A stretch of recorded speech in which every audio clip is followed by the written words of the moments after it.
Səhhətimlə əlaqədar olaraq bir neçə vaxtı ciddi idmanla məşğul oluram.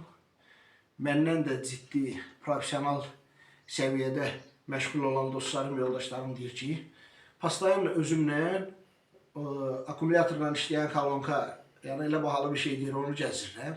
Dantellərimi gəzirirəm. Həqiqi profesional idmançı dostlarımdan biri deyir ki, bəs musiqi dayananda nə edəcəksən? Əgər vdохновение, ruh yüksəklici musiqi ilə gəlirsə, bəs musiqisiz olanda yıxılıb öləcəksən. Mən vaxt ikən uzaq məsafələrə qaçmışam. Qonşu rayonlara, Şirvana, Neftçalıya qaçmışam, tanıyanlar bilir.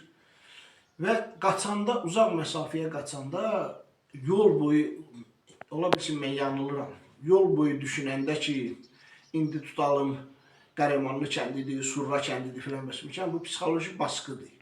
Bütün yolu robot kimi qaçanda, çox vaxt naushnikdə qaçmışam da, robot kimi qaçıb və yalnız finişi, axırı düşünəndə o 30-40 kilometri gedib çata bilirsən. Yəni mənim psixologiyam belə formalaşır.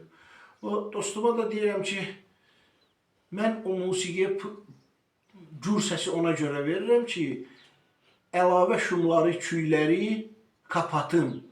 O da mənə deyir ki, sən daxilində vdохновить eləməyə, özü ruhlandırmağa bir şey tapmırsan.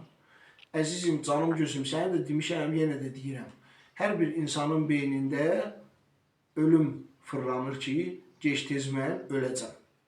Və bəzən olur ki, bu insanın əlin, ayağın kilitləyir.